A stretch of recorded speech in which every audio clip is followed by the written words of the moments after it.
So now when we talk about other harmonic intervals, apart from the third, the perfect fourth, the perfect fifth, the second, the octave, and so many intervals of 2 pitches, we also have other kinds of harmonic intervals, like harmonic intervals with 3 pitches at once, right?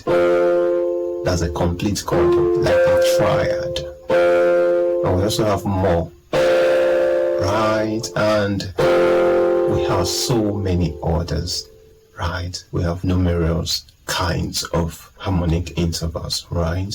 And this is where our focus shall be in the next few classes. Alright, we're going to be talking about harmonic intervals and how to differentiate one from the other. I have done several videos in the past on different intervals. You can check back in time to this video or to this video, get precepts to our discussion on intervals. Alright, it will give you more insight into what interval really is. Now let's continue. We want to talk about some harmonic intervals bordering on 3 or more notes. Alright, so the first one we have F is right. In this arrangement we have several kinds of intervals compounded in one group.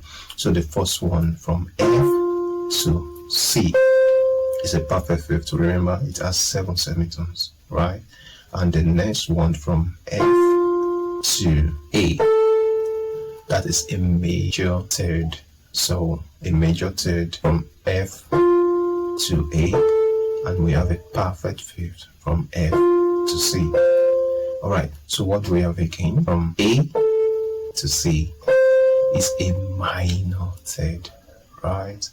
So if you want to spell out, or if you want to name any triad or any chord, you have to consider all this to be able to uniquely tell if this chord is so, or is this. So you need to uniquely tear the chords apart in terms of the relationship between a note and the next, right? For you to be able to give it a certain name. So what you call this, if you have this kind of arrangement, so you have from the root to the fifth a perfect fifth, or from the root to the third a major third, right? Or from the third to the fifth the minor third. So if you have this kind of arrangement, then you call it a major chord, right? You call it a major chord. Now let's look at the next one. D, F, A, right? It's D, F, A. You also want to consider the relationship between any adjacent pitch that make up the chord. Alright, so now let's see. So from D to A is also a perfect fifth, right? Because there are 7 semitones there, right? Let's see, from D to A we have 1, 2, 3, 4, 5, 6, 7, right? So there are 7 semitones there, and that's a perfect fifth, right? From D to F is a minor third because there are 3 semitones there, and D to F, 1, 2, 3, so it's a minor third. Now let's look at F to A. So from F to A, what do we have there? We have 1, 2, 3, 4. It's a third, but it has 4 semitones in this arrangement, so it's a major third, right? You have this kind of chord having a perfect fifth, but the other arrangement goes as a minor third under a major third, and this kind of arrangement shows that the chord is a minor chord, right? It's a minor chord. Alright, now let's go back. Let's try to compare the two, major chord and the minor chord. So it means in both chords you have perfect fifths, right? No doubt about that. Now from F to C are 7 semitones for the first chord, right? And for the second one, from D to A, it's also 7 semitones, right? So that is cleared, right? But let's look at what happened within the chord.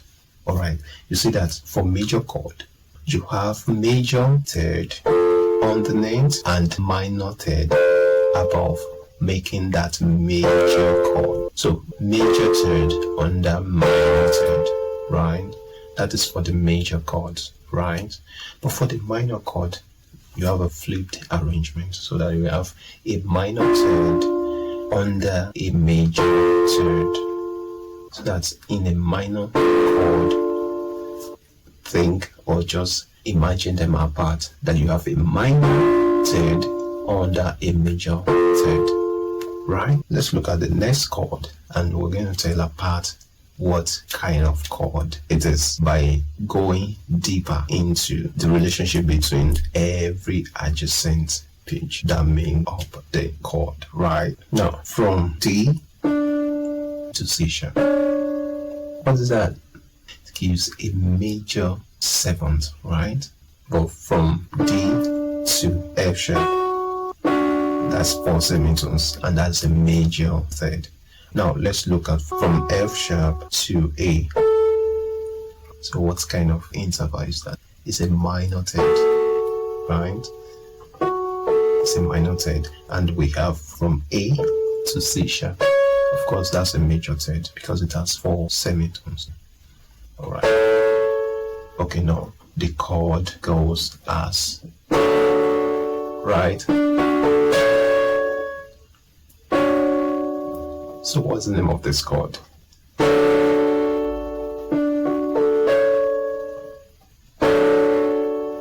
It's a major seventh. Now why is it a major seventh? It's simply because of what happened between the root, the first notes of the chord, and the seventh. You have a major chord, that's D, F sharp, and A. That's a major chord. Then you now have a major seventh above it. Remember, a major seventh, right? So you have the sound, which gives it a distinctive feel, different from, okay, we're going to talk about that later, right? So we have a major chord, right? And we have its major seventh. So it makes, right? So that is a major seventh chord. Now let's go to the next one, and you're going to see the difference between the two, right? For the first one, of course, from D to C natural, that is a minor seventh, right? That's not a major seventh any longer, right? But the first one, the major seventh, the first chord, it's as if you're on D major scale, spelling that C sharp, right? Now let's go on. So from D to C natural, that is a minor seventh, right? It's a minor seventh. Now let's see what happens within the chord, right? So from D to F sharp, of course, that remains a major third, right?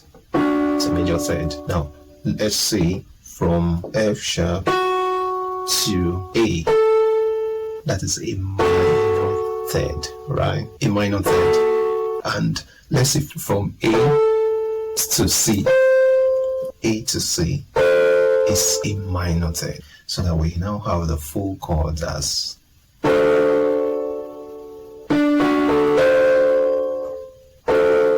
you call it a dominant seventh chord. So in a major seventh chord, right, that's D major seventh. Of course, we're going to talk deeply on this in our subsequent video, where the name of the whole chord is derived from the root of the chord, or the root of the triad. So we're going to talk about that. So it invariably means this kind of major seventh chord is D major seventh, because the root is D. And the second one is simply D7. That's D dominant seventh chord. Now, what's the difference between the two? for D major 7th chord, or for a major 7th chord, you see that you have a major third under a minor third, and also we have a major third, right? You have a major third, a minor third, and a major third. When you have this kind of arrangement, then that is a major 7th chord, right?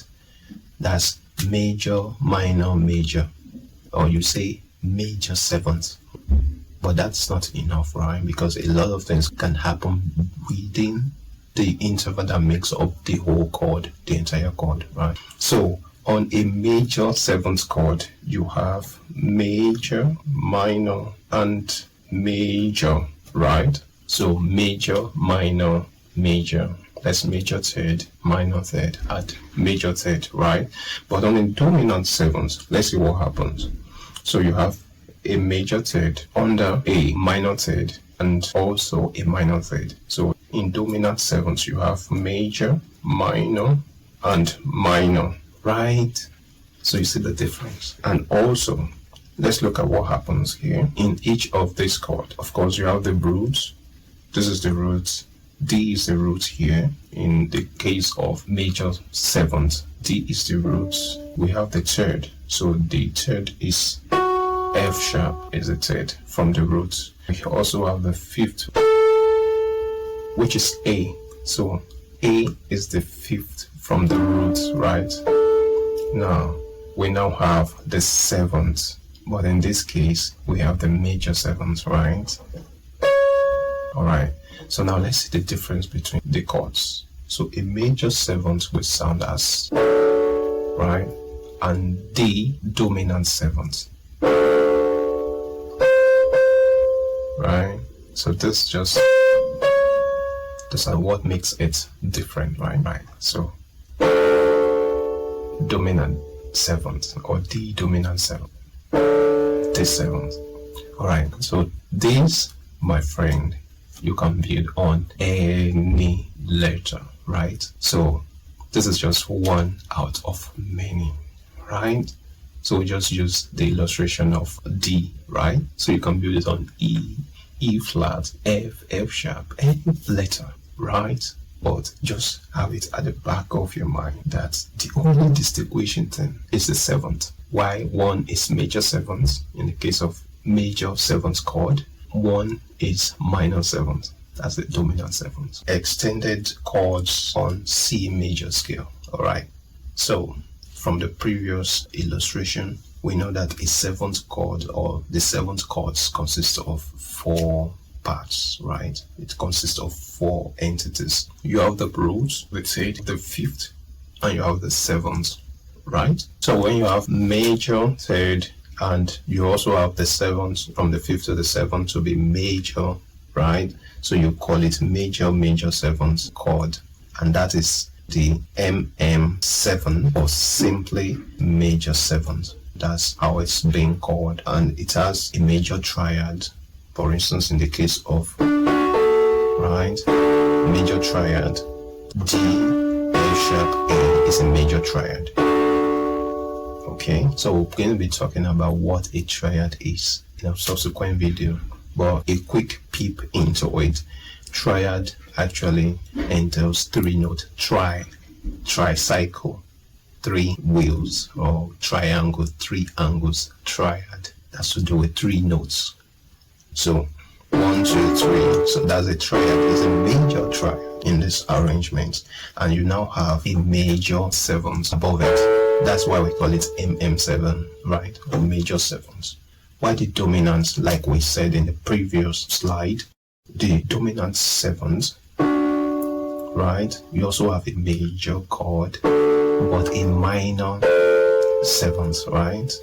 Right. So you have a minor 7th above a major chord. That is a dominant 7th. That is, you have a minor third above a major chord. Or you have a minor 7th. This forms a minor 7th from the roots. Right? So whichever way you want to look at it from, it's still very correct. Now let's go on. So the first one, this is our triad. So C, E, G, right? and we have a major third above it, right? So that is a major seventh, right? So C major seventh, right? Now let's look at the second one. C dominant seventh will now be, right? It's short of a semitone, right? Okay, because we now have B flats, right? Okay, so far so good. We've been talking about different possibilities we can have in intervals, and the peak of it, we try to delve into extended chords. So in our next video, expect more details about chord. What is chord? What does it imply? A lot of other possibilities of chords, and we're going to differentiate one chord from the other using the intervals, right? And what is the relationship between the notes that make up the chord? And we've come to the end of this section, and I will see you in the next one.